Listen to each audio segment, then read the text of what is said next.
Hello dear students, welcome to our YouTube channel medico nursing classes. Medico nursing classes channel पे आप सबका स्वागत है।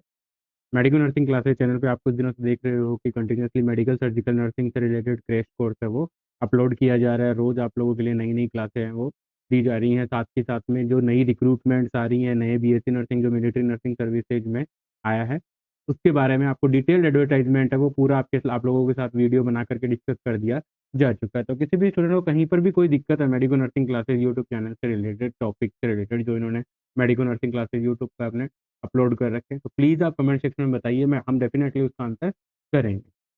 आज की क्लास हम शुरू करते हैं मेडिकल सर्जिकल नर्सिंग के क्रैश कोर्स के अंदर। हम लास्ट टाइम पढ़ रहे थे, लास्ट क्लास के अंदर हमने देखा था कार्डियक सिस्टम से रिलेटेड जो डिसऑर्डर्स थे वो पढ़ रहे थे। उसी को कंटिन्यूएशन करते हुए आज की क्लास का हमारा टॉपिक है angina pectoris. Most common topic है स्टूडेंट, ये क्या है, एक मोस्ट कॉमन टॉपिक है क्योंकि एंजाइना पेक्टोरिस आप सब देख रहे हो। एंजाइना पेक्टोरिस, हार्ट अटैक हुआ, मायोकार्डियल इंफार्क्शन हुआ, ये आजकल की डे टू डे लाइफ के अंदर ज़्यादा हो गए हैं। साथ ही साथ कोविड 19 के बाद कुछ ज़्यादा ही हार्ट अटैक आने लग गए। ठीक है, बहुत सारे रीजन हो सकते हैं, लाइफस्टाइल हो सकती है। ठीक है, तो आज का हमारा पहला टॉपिक है एंजाइना पेक्टोरिस। अब एंजाइना पेक्टोरिस होता क्या है? तो एंजाइना पेक्टोरिस एक प्रकार का चेस्ट पेन होता है। क्या होता है? एक प्रकार का ये क्या है, एक चेस्ट पेन है। इस पेन के अंदर ये पेन क्यों हुआ? चेस्ट पेन, एंजाइना पेक्टोरिस क्या है? एक चेस्ट पेन है। एंजाइना पेक्टोरिस क्या है? एक चेस्ट पेन है। और ये चेस्ट पेन हुआ क्यों? Due to the reduce blood supply of the heart. Due to the reduce blood supply to the heart. Blood को अच्छे से हार्ट सप्लाई ब्लड हार्ट को अच्छे से ब्लड सप्लाई नहीं होने की वजह से यहाँ पे क्या हुआ स्टूडेंट? पेन होना लग गया एंजाइना पेक्टोरिस में। देखो, अब पेन क्यों हुआ? Pain, cause of pain, cause of pain. Pain का कॉज क्या है? पेन का कॉज क्या होगा? देखो, मायोकार्डियम है। एंजाइना पेक्टोरिस हम क्या कह रहे हैं?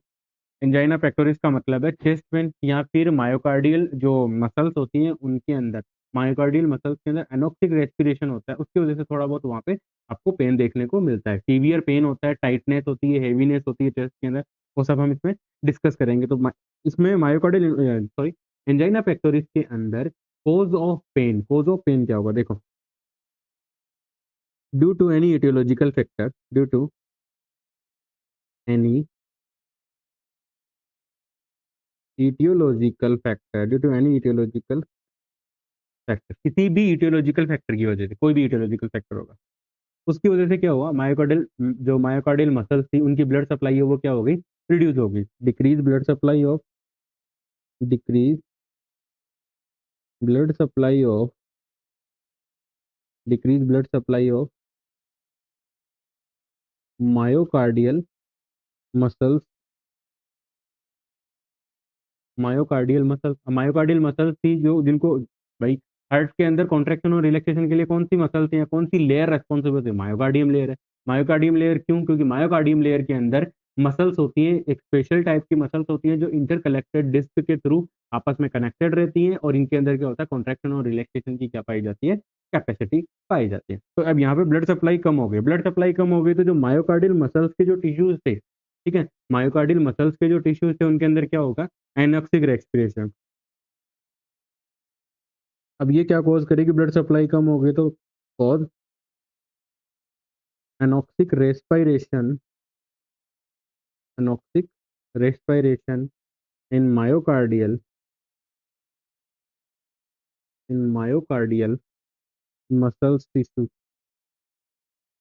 मसल्स, मायोकार्डियल मसल्स टिश्यू के अंदर क्या हो गई? एनॉक्सिक रेस्पिरेशन होता है। स्टूडेंट, जहां पर भी आपको कहीं भी एनॉक्सिक रेस्पिरेशन देखने को मिलता है, ठीक है, तो उस कंडीशन के अंदर क्या होता है? इंक्रीज डिमांड ऑफ, साथ के साथ में अब क्या हो गई? Increase demand of oxygen to myocardium. Myocardium की ऑक्सीजन की डिमांड है वो बढ़ गई क्योंकि वहां पे ऑक्सीजन पहुंच ही नहीं रही है। ऑक्सीजन वाला ब्लड है वो वहां पर किसी भी रीजन की वजह से पहुंच नहीं पा रहा है, तो वहां पे एनॉक्सिक रेस्पिरेशन हुआ। अब पहला तो एनॉक्सिक रेस्पिरेशन शुरू हो गया, दूसरा वहां पे डिमांड बढ़ गई। डिमांड बढ़ती है तो ध्यान रखना, जब भी कभी एनॉक्सिक रेस्पिरेशन होता है तो हमारी बॉडी के अंदर क्या होता है? नॉर्मली जब रेस्पिरेशन चल रहा होता है, सेलुलर जो रेस्पिरेशन होता है उसके अंदर क्या होता है? सेलुलर मेटाबॉलिज्म के थ्रू क्या होता है? पाइरुवेट बनता है। पाइरुवेट बनता है। पाइरुवेट क्या करता है? एनर्जी का काम करता है, एनर्जी का काम। करता है, लेकिन due to absence of oxygen, pyruvate कब बनेगा? In the presence of oxygen. और अब्सेंस ऑफ ऑक्सीजन की कंडीशन के अंदर क्या बनेगा? वहां पे होता है production of lactic acid, anoxic respiration. जहां पर भी हमारी बॉडी के अंदर एनॉक्सिक रेस्पिरेशन हो रहा है स्टूडेंट, तो आपको हमेशा एक बात याद रखनी है कि वहां पर आपको क्या देखने को मिलेगा? वहां पे आपको देखने को मिलेगा लैक्टिक एसिड का अक्यूमुलेशन या लैक्टिक एसिड का production, production of lactic acid, lactic acid. वहां पर क्या होगा? लैक्टिक एसिड का क्या हो जाएगा स्टूडेंट? प्रोडक्शन होगा। अब जो लैक्टिक एसिड का प्रोडक्शन है, ये जो लैक्टिक एसिड है, तो इससे क्या होगा? अक्यूमुलेशन हो जाएगा, accumulation of lactic acid. Lactic acid का क्या होगा? अक्यूमुलेशन होगा। और ये जो अक्यूमुलेशन ऑफ लैक्टिक एसिड है, वो क्या कॉज करता है स्टूडेंट? वो कॉज करता है severe chest pain,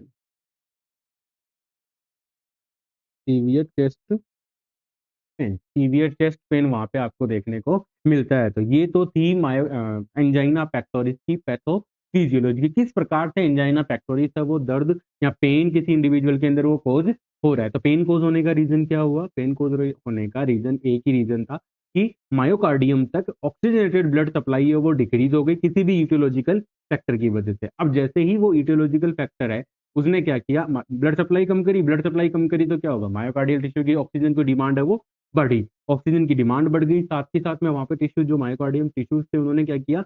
anoxic respiration किया। एनॉक्सिक रेस्पिरेशन के रिजल्ट के एनॉक्सिक रेस्पिरेशन का जो रिजल्ट था वो क्या निकला? वो निकला कि प्रोडक्शन ऑफ लैक्टिक एसिड। वहां पर क्या बन गया स्टूडेंट्स? वहां पे बन गया आपके लैक्टिक एसिड। और ये लैक्टिक एसिड क्या कर रहा है स्टूडेंट्स? ये लैक्टिक एसिड आपके अंदर सीवियर चेस्ट पेन है वो कॉज करता है। तो ये है अपना एंजाइना फैक्टोरिस के बारे में। ठीक है। Angina is symptoms of coronary artery disease. ठीक है, एंजाइना एक कोरोनरी आर्टरी डिजीज का सिम्टम्स है। स्टूडेंट इस बात से आप कितना क्या बोलते हैं, एग्री करते हो? कोरोनरी आर्टरी का इसलिए है क्योंकि आप सबको पता है कि हार्ट की ब्लड सप्लाई के लिए कौन सी आर्टरीज रिस्पॉन्सिबल होती हैं?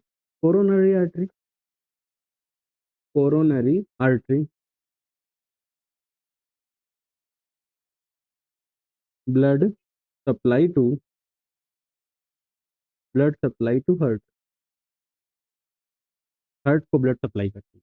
कोरोनरी आर्टरी क्या करती है? हार्ट को ब्लड सप्लाई करती है। अब कोरोनरी आर्टरी हार्ट को ब्लड सप्लाई कर रही है ना स्टूडेंट, तो कोरोनरी आर्टरी क्या करेगी?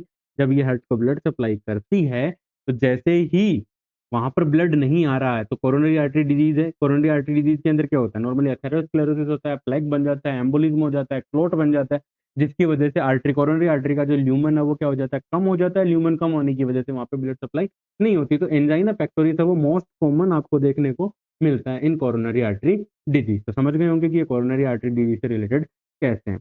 नेक्स्ट वन है कि जो एंजाइना पेक्टोरिस है, जो एंजाइना पेक्टोरिस है उसका जो कार्डिनल साइन या बहुत ही क्लासिकल साइन है वो क्या है?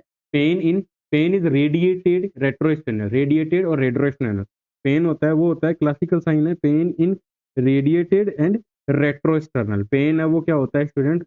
रेडिएट होता है। समझाता हूँ आप लोगों को। पेन होता है वो क्या होता है? रेडिएट होता है। और रेट्रोस्टर्नल, रेट्रोस्टर्नल का मतलब है इंडिविजुअल को ऐसा लगेगा कि मेरे छाती में दर्द हो रहा है, लेकिन वो क्या होता है? स्टर्नम के हमें हमें ऐसा फीलिंग आएगी कि पेन पेशेंट को स्टर्नम के पीछे की तरफ पेन हो रहा है, रेट्रोस्टर्नल मतलब पीछे की तरफ। ठीक है। तो पेन क्या है? रेडिएटेड होता है। Pain is radiated, pain is radiated. Pain क्या होता है? रेडिएटेड। अब पेन अगर रेडिएटेड है स्टूडेंट, अगर पेन रेडिएटेड है तो देखना पेन रेडिएट कहाँ होता है? Chest, left side of the chest. Left side chest से जाएगा वो पेन, जाएगा आपके लेफ्ट शोल्डर के अंदर। पेन कहाँ जाएगा? लेफ्ट शोल्डर के अंदर। लेफ्ट शोल्डर से वो पेन जाएगा back of the left shoulder, back of the left shoulder के बैक में चला जाएगा। लेफ्ट शोल्डर के बैक से ये पेन चला जाएगा लेफ्ट आर्म में, लेफ्ट आर्म के अंदर, मतलब उल्टे हाथ की तरफ आपको पूरा पेन होना शुरू हो जाता है, उल्टे हाथ के अंदर आपको पेन होना शुरू हो जाता है। ठीक है, तो ये रहेगा इसका रेडिएशन का पैटर्न कि पेन कैसे रेडिएट होगा। और हमेशा याद रखना angina pectoris angina pectoris and myocardial myocardial infarction. Angina pectoris और मायोकार्डियल इंफाक्शन की कंडीशन के अंदर, एंजाइना पेक्टोरिस और मायोकार्डियल इंफाक्शन की कंडीशन, मायोकार्डियल इंफाक्शन की कंडीशन के अंदर स्टूडेंट्स क्या होता है कि जो पेन होता है वो इसी प्रकार का होता है। ये जो पेन है, ये जो सिम्टम्स यहाँ जो भी हमें बताया हुआ है, ये वाला पेन होता है। पेन है हमेशा radiated pain, both show the radiated and retrosternal pain, retrosternal pain. दोनों कंडीशन के अंदर पेशेंट को पेन फील होगा, और पेन है वो रेडिएटेड होगा। रेडिएटेड होगा, उसका पैटर्न कैसे होगा? पेन क्या होगा? रेडिएटेड होगा। साथ ही साथ रेट्रोस्टर्नल, रेट्रोस्टर्नल दोनों में, रेट्रोस्टर्नल दोनों में मतलब ऐसा लगेगा पेशेंट को कि उसकी छाती के पीछे की तरफ या फिर स्टर्नम के पीछे की तरफ उसको पेन हो रहा है, ठीक है। और दूसरा दूसरा क्या रहेगा? दूसरा उसका मेन कैरेक्टरिस्टिक्स रहेगा इस पेन का कि पेन है वो रेडिएट होगा। रेडिएट होगा तो सबसे पहले left side of the chest होगा, पेन स्टार्ट होगा, वहां से स्टार्ट होकर वो लेफ्ट शोल्डर में जाएगा, फिर back of the left shoulder चला जाएगा, वहां से वो पेन चला जाएगा लेफ्ट आर्म के अंदर। ये रहेगा पैटर्न है रेडिएशन का, इसमें एंजाइना और मायोकार्डियल इंफाक्शन। याद रखिएगा स्टूडेंट, ठीक है। ये देखो, commonly pain is radiated to the shoulder, arm, jaw, neck and back, ठीक है। ये है इसका रेडिएशन का तरीका। रेडिएशन के बारे में मैं आप लोगों को बता चुका हूँ। यहाँ दोनों से आपको एमसीक्यू देखने को मिल सकते हैं स्टूडेंट, दोनों कंडीशन में आपको देखने को मिल सकते हैं। अब यहाँ पर है नेक्स्ट पॉइंट, इंपॉर्टेंट पॉइंट, कि pain is relieve by the rest और नाइट्रोग्लिसरीन। हम सब जैसे ही क्या करते हैं, पेन इज रिलीव, ये भी एमसीक्यू स्टूडेंट, की नाइट्रोग्लिसरीन मेडिकेशन है वो कब यूज की जाती है? एमसीक्यू, एमसीक्यू इसके अंदर क्या होता है देखो, सॉरी गर्मी थोड़ी सी ज्यादा है।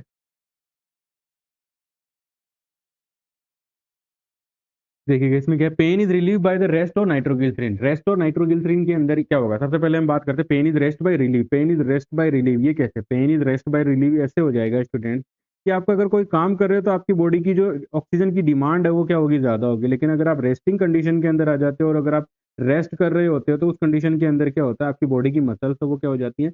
रिलैक्स हो जाती है। और मसल्स रिलैक्स होने की वजह से क्या होता है स्टूडेंट?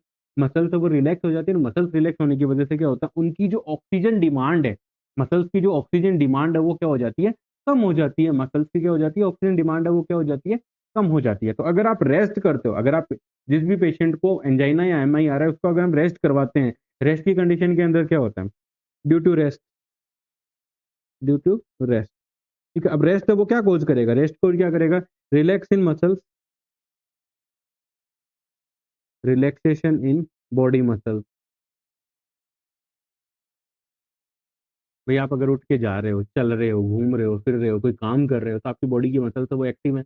मसल्स अगर एक्टिव है तो इसका मतलब है उनको काम करने के लिए एनर्जी चाहिए। एनर्जी के लिए उनको क्या चाहिए? एनर्जी का प्रोडक्शन करने के लिए उनको क्या चाहिए? एक ऑक्सीजनेटेड ब्लड चाहिए। ऑक्सीजनेटेड ब्लड हमारे पास पहले से ही नहीं आ रहा क्योंकि वहां पे एंजाइना पेक्टोरिस की कंडीशन बनी हुई है। तो अब हमें क्या करना है? हमें क्या करना है? उस ऑक्सीजन, उनकी डिमांड है, जो ऑक्सीजन की डिमांड है उसको हमें क्या करना होगा? कम करना होगा। तो कम करने के लिए अगर हम मसल्स को काम, मसल्स जो काम कर रहे, चलने फिरने का कोई काम कर रहे थे, उसको हम रोक देते हैं, बैठ जाते हैं, रेस्ट करते हैं, तो हमारी बॉडी की मसल्स है वो क्या हो जाती है? रिलैक्स हो जाती है। अब रिलैक्स हो जाएंगी तो वहां पे क्या होगा student? Decrease oxygen demand, decrease auto demand, हमारी मसल्स की ऑक्सीजन की डिमांड है वो कम हो जाती है, ठीक है। और ये ऑक्सीजन की डिमांड कम हो गई तो हार्ट को कम काम करना पड़ेगा, जब ज्यादा पंपिंग नहीं करनी पड़ेगी तो वो क्या हो जाएगा? जो पेन है वो रिलीव हो सकता है, ठीक है। अब इस कंडीशन के अंदर क्या होगा? यहाँ पे पेन में रिलीव, में रिलीव, ठीक है, पेन रिलीव हो सकता है, ठीक है। दूसरा नाइट्रोग्लिसरीन, देखो ये एक ऐसी मेडिकेशन है नाइट्रोग्लिसरीन, सबसे ज्यादा याद रखनी है आप लोगों को कि नाइट्रोग्लिसरीन का यूज कब होता है। नाइट्रोग्लिसरीन का यूज होता है, आपकी जो नाइट्रोग्लिसरीन है स्टूडेंट, इस नाइट्रोग्लिसरीन का जो यूज है वो हम कहाँ करते हैं? नाइट्रोग्लिसरीन का यूज करते हैं हम angina pectoris, angina, anginal pectoris, angina pectoris and myocardial infarction, myocardial infarction, myocardial infarction. इन दोनों कंडीशन के अंदर हम क्या यूज करते हैं? नाइट्रोग्लिसरीन का यूज करते हैं। नाइट्रोग्लिसरीन है उसका यूज करते हैं। और दूसरा याद रखना, एंजाइना पेक्टोरिस और मायोकार्डियल इंफाक्शन के अंदर हम क्या करते हैं, पेन रिलीव के लिए, पेन रिलीव के लिए, पेन रिलीव के लिए, पेन रिलीव के लिए हम क्या करते हैं, मॉर्फिन का यूज करते हैं। मॉर्फिन मेडिकेशन याद रखना स्टूडेंट्स, यहाँ पर अभी जो मैं डिस्कस करूंगा आप लोगों के साथ वो काफी इंपॉर्टेंट पॉइंट है, बहुत बार आप लोगों को एमसीक्यू देखने को मिलेगा। ठीक है, ठीक है, कि which drug is use to control या to relieve the pain in angina and myocardial, morphine use की जाती है। मॉर्फिन क्या काम करती है, मॉर्फिन है एक ओपियोइड एनाल्जेसिक है, morphine is a class of opioid, opioid analgesic, opioid analgesic है। मॉर्फिन क्या है, एक ओपियोइड एनाल्जेसिक है। ठीक है, साथ के साथ ये क्या करती है, में कॉज सेडेशन, में कॉज सेडेशन, ये सेडेशन को कॉज करने का काम भी करती है। ठीक है, दूसरा क्या करती है, it decrease the demand of, decrease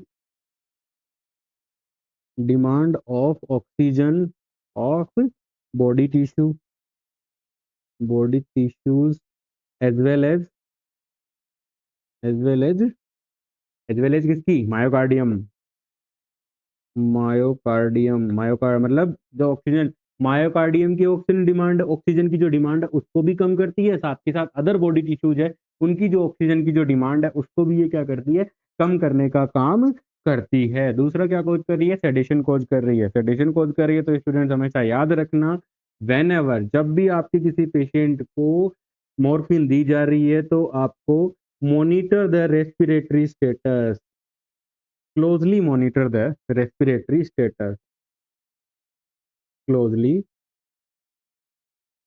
monitor the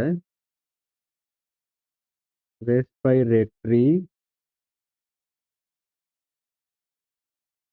closely हमें क्या करना है, रेस्पिरेटरी स्टेटस को क्या करके रखना है, मॉनिटर करना है। रेस्पिरेटरी स्टेटस को मॉनिटर क्यों करना है, क्योंकि आपकी मॉर्फिन है वो सेडेशन भी कोज कर रही है, और इस सेडेशन कोज करने की वजह से क्या हो जाता है, depression of respiratory centre, depression of respiratory centre,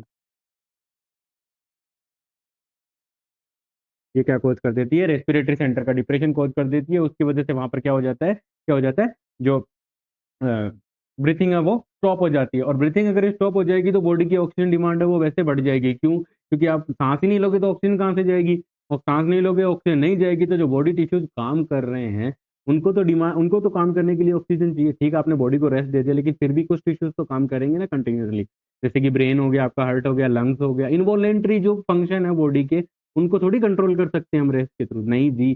ठीक है, उस कंडीशन के अंदर हमें क्या करना पड़ेगा, पेशेंट के अंदर मॉर्फिन देनी है। मॉर्फिन का हमें ध्यान भी रखना है कि पेशेंट को रेस्पिरेटरी डिप्रेशन है वो ना हो। ठीक है, अगर रेस्पिरेटरी डिप्रेशन अगर हल्का सा भी लग रहा है तो एडमिनिस्टर करना है, हमें क्या करना है, ऑक्सीजन, एडमिनिस्टर ऑक्सीजन।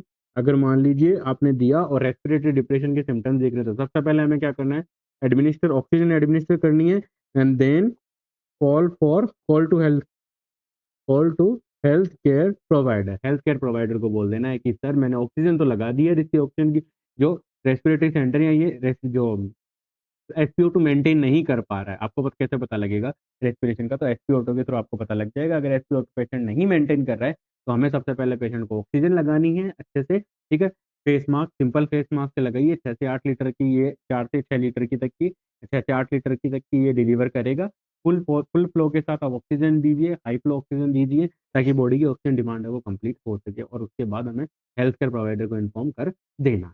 ठीक है स्टूडेंट, आई होप आप लोगों को समझ में आया। ठीक है, दूसरा हम बात कर रहे थे इसमें कि पेन रिलीफ के लिए हम क्या यूज कर रहे हैं, मॉर्फिन यूज कर रहे हैं। तो मॉर्फिन का मैंने आपको जो थोड़ा बहुत था वो मैंने आपको बता दिया है, आगे जैसे जैसे आता जाएगा मैं और आप लोगों के साथ डिस्कस करता हुआ चलूंगा।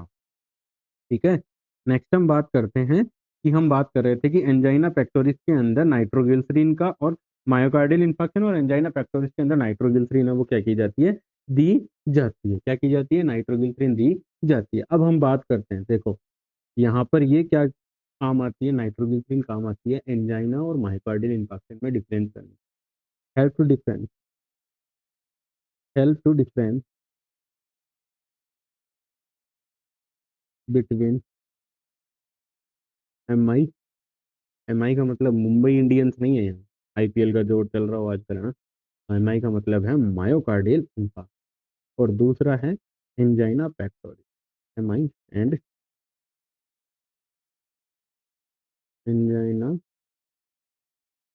पेक्टोरिस। ठीक है, इसमें कैसे करेंगे? जैसे ही आपका पेशेंट हमारे पास आता है, ठीक है, आपके पास कैजुअलिटी के अंदर पेशेंट आएगा, कैजुअलिटी में पेशेंट आके बोलेगा, इसे छाती पकड़ के आएगा, बोलेगा मेरे को चेस्ट में पेन हो रहा है। तो आपको अगर थोड़ा सा भी लगता है, उसकी ईसीजी के अंदर आपको चेंजेस लगते हैं कि हाँ भाई ये मायोकार्डियल इंफार्क्शन या एंजाइना का पेन हो सकता है, वो अगर इसलिए रहता है कि पेन रेडिएट हो रहा है, नेक में भी जा रहा है, बैक में भी जा रहा है, तो उस कंडीशन में हमें क्या करना है, नाइट्रोग्लिसरीन। नाइट्रो नाइट्रोग्लिसरीन देनी है। कितनी देनी है? 5 mg। 5 mg हमें सबसे पहले नाइट्रोग्लिसरीन को एडमिनिस्टर करनी है। ये नाइट्रोग्लिसरीन देने के बाद 5 से 10 मिनट तक वेट करेंगे। उसके बाद हम पेशेंट से दोबारा पूछेंगे कि पेन है कि नहीं है। अगर पेशेंट कहता है पेन है तो दोबारा 5 mg दो, अगेन 5 mg एनटीजी। एनटीजी मतलब नाइट्रोग्लिसरीन देंगे। ठीक है, फिर वेट करो। Wait for wait for 5 to 10 minute. और ये नाइट्रोग्लिसरीन याद रखिएगा, लट्टा मार लीजिएगा, रट्टा मार लीजिएगा मेरे स्टूडेंट। याद रखिएगा, ये नाइट्रोग्लिसरीन का जो रूट ऑफ एडमिनिस्ट्रेशन होता है वो क्या होता है? सब लिंगुअल।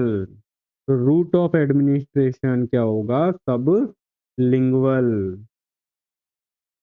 सब लिंगुअल रूट ऑफ एडमिनिस्ट्रेशन मतलब कि ये टेबलेट जीभ के नीचे रखनी है, चपानी के साथ नहीं गटकनी है, जीभ के नीचे रखो। जीभ के नीचे क्यों? क्योंकि वहां पर ब्लड सप्लाई है वो ज्यादा होती है, ताकि जल्दी से मेडिसिन एब्जॉर्ब हो और जल्दी से वो अपना काम स्टार्ट कर सके। ठीक है, ये रीजन होता है इसको सबलिंगुअली एडमिनिस्टर करने का। ठीक है स्टूडेंट, थोड़ा ध्यान रखो। अच्छी क्लास है, अच्छा चल रहा है। जो टॉपिक है बहुत इंटरेस्टिंग टॉपिक है, साथ के साथ बहुत डे टू डे लाइफ में काम आने वाला टॉपिक है। अगर कहीं आप कहीं भी किसी भी हॉस्पिटल में इंटरव्यू वगैरह के लिए जाते हो तो भी आपसे ये सवाल पूछे जा सकते हैं। ठीक है, तो 5 mg हमने आते ही सबसे पहले पेशेंट आया, पेशेंट विथ पेन। पेशेंट हमारे पास आया पेन, पेन के साथ आते ही हमने उसको दे दिया। हमने देखा कि हाँ हमें एंजाइना और एमआई में से कोई एक हो सकता है, तो हमने क्या किया, उसको आते ही नाइट्रोग्लिसरीन दी 5 मिनट तक। 5 mg की हमने नाइट्रोग्लिसरीन दे दी। कितनी दे दी? 5 mg की। उसके बाद हमने क्या किया, वेट फॉर, फिर हमने वेट किया 5 to 10 मिनट्स तक का वेट किया। उसके बाद हमने उसको अगेन नाइट्रोग्लिसरीन दे दी। ठीक है स्टूडेंट, उसके बाद अगेन अगर पेन रिमेन, अगर पेन वापस है तो एक बार और 5 mg एंटीजी सबलिंगुअली दे दो उसको। अब अब अगर दो कंडीशन होती हैं, पेन रिलीव, ठीक है, अगर पेन रिलीव हो गया तो इसका मतलब वो एंजाइना था, एंजाइना पेक्टोरिस था।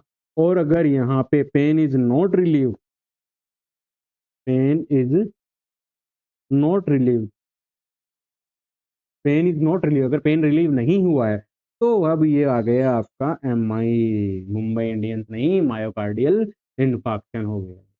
ठीक है स्टूडेंट, तो ये तरीका होता है कि किस प्रकार नाइट्रोग्लिसरीन हमारी मदद करती है एंजाइना और एमआई को डिफरेंशिएट करने के चक्कर। आई होप आप लोगों को समझ में आ रहा होगा। कि किसी भी स्टूडेंट को कोई डाउट है तो प्लीज आप मुझे कमेंट सेक्शन में बताइए, मैं डेफिनेटली उसका आंसर करूंगा एक पॉजिटिव मैनर में, एक पॉजिटिव वे के अंदर। और आप कौन से टॉपिक पे ज्यादा पढ़ना चाहते हैं, साथ ही साथ आपको कौन से टॉपिक के डाउट है जो आपके अकॉर्डिंग आपके नर्सिंग ऑफिसर रिक्रूटमेंट एग्जाम में आने के लिए बहुत ज़्यादा चांसेज होते हैं, तो आप मुझे वो टॉपिक सजेस्ट कर सकते हैं। कमेंट में मुझे आप सजेस्ट कीजिए, मैं डेफिनेटली उनके ऊपर क्लासेस बनाऊंगा और आप लोगों के लिए लेकर के आऊँगा। ठीक है स्टूडेंट, तो ये हो गया इसके बारे में। नेक्स्ट हम बात करते हैं, ठीक है, नेक्स्ट हम बात करते हैं कि एंजाइना पेक्टोरिस का जो पेशेंट है उसके अंदर साइन एंड सिम्टम्स कैसे आते हैं। एंजाइना पेक्टोरिस का जो पेशेंट है उसके अंदर साइन एंड सिम्टम्स किस प्रकार के आते हैं वो भी हम अभी बात करके बताते हैं जी। एंजाइना पेक्टोरिस का जो पेशेंट है उसके अंदर साइन एंड सिम्टम्स में बात करूं तो सबसे पहले साइन एंड सिम्टम्स की मैं बात करूंगा स्टूडेंट। साइन एंड सिम्टम्स में देखो, साइन एंड सिम्टम्स से पहला तो आता है स्क्वीजिंग।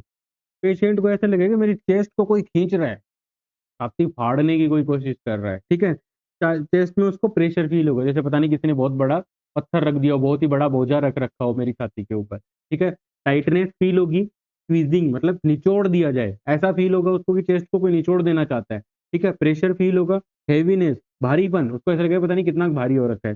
फिर टाइटनेस इन चेस्ट, ये एंजाइना और एमआई दोनों के अंदर ये देखने को मिलेंगे, और ये इसके क्या है, क्लासिकल साइन है स्टूडेंट। ये इसके क्या है, बहुत ही क्लासिकल साइन है। ये पेशेंट आपको पेन, अब आपको पेशेंट आते ही कंप्लेन यही करेगा कि साहब मेरे को तो छाती में बहुत ही भारीपन फील हो रहा है, बहुत टाइटनेस फील हो रही है। अभी इन सब के अलग अलग लैंग्वेज के अपने अपने वर्ड्स हैं, वो आपको सुनने को मिल सकते हैं, ठीक है। वो मैं यहाँ पे आप लोगों को बोल के नहीं बता सकता कि क्या बोलेंगे पेशेंट, ठीक है। मुझे बहुत ज्यादा प्रेशर फील हो रहा है, मतलब बहुत ज्यादा दबाव, जैसे ऐसा लग रखा है कि छाती पे किसी ने बहुत ही बड़ा वजन रख दिया हो, ऐसी ऐसी लैंग्वेज आपको सुनने को मिलेगी। लेकिन यहाँ पर क्या है, ये वाला जो सिम्टम्स है हमारे, ये वाली जो लाइन है, वो बहुत ही ज्यादा इंपॉर्टेंट है आप लोगों के लिए। एक पॉइंट ऑफ एमसीक्यू के पॉइंट ऑफ व्यू से अगर मैं देखूं तो ये वेरी मोस्ट इंपॉर्टेंट पॉइंट, ठीक है स्टूडेंट। तो ये पॉइंट्स हमें याद रखने हैं ताकि हम आगे अच्छे से मैनेज कर सके। चलते हैं नेक्स्ट। अब ये मेन कोज, अब एंजाइना पेक्टोरिस का मेन कोज क्या है? एंजाइना पेक्टोरिस का मेन कोज ये है कि imbalance between the oxygen supply and demand of cardiac muscle, ठीक है। Imbalance between the oxygen supply and demand of cardiac muscles, की कार्डियक मसल्स है, ठीक है। इम्बेलेंस हुआ, क्या हुआ? इम्बेलेंस, इम्बेलेंस बिटवीन, बिटवीन, ये निशान बिटवीन का होता है, बी ऑब्लिक डब्ल्यू करके ना बिटवीन लिखते हैं ऐसे, लेकिन कभी भी लिखना नहीं है। मैं आपको समझाने के लिए शॉर्ट में लिख रहा हूँ ताकि हम ज्यादा से ज्यादा टॉपिक कवर कर सकें, टाइम बचा सकें। Imbalance between oxygen supply, oxygen supply to myocardium, oxygen supply to myocardium and oxygen demand of myocardium, oxygen demand of myocardium, oxygen की डिमांड ऑफ मायोकार्डियम। तो ये जो पेन का मेन रीजन क्या था? पेन का मेन रीजन ही यही था कि ऑक्सीजन की जो डिमांड है और ऑक्सीजन की जो सप्लाई है, उनके अंदर डिफरेंस आ गया। कहाँ पे? Myocardial muscles. मायोकार्डियल मसल्स का मतलब हार्ट की सेकंड लेग, ठीक है। नेक्स्ट वन है कि हमारा as a nursing officer, as a health care provider, हमारा मेन गोल क्या होगा ट्रीटमेंट का? मेन गोल ऑफ ट्रीटमेंट हमारा रहेगा कि relieve from acute pain. Patient को हमें क्या करना है? रिलीव करवाना है। रिलीव फ्रॉम अक्यूट पेन, तो हमें क्या करना है? पेशेंट के दर्द को कम करना है। तो पेशेंट के दर्द को कम करने के लिए हमें, हमने मैं पहले डिस्कस कर चुका हूँ कि हम क्या कर सकते हैं, मोरफिन दे सकते हैं, ठीक है। सबसे पहले हम एंटीजी दे के डिफ्रेंशिएट करेंगे कि एंजाइना है कि एमआई, देन उसके बाद हम अगर पेन है, बहुत ज्यादा सीवियर पेन हो रहा है, तो हम क्या कर देंगे, पेशेंट को मॉर्फिन दे देंगे। मॉर्फिन के साथ क्या क्या ध्यान रखना है वो मैं पहले डिस्कस कर चुका हूँ। नेक्स्ट है, ठीक है, और इम्बेलेंस बिटवीन ऑक्सीजन सप्लाई और डिमांड का जो इम्बेलेंस है, यहाँ पर ये आईएम है,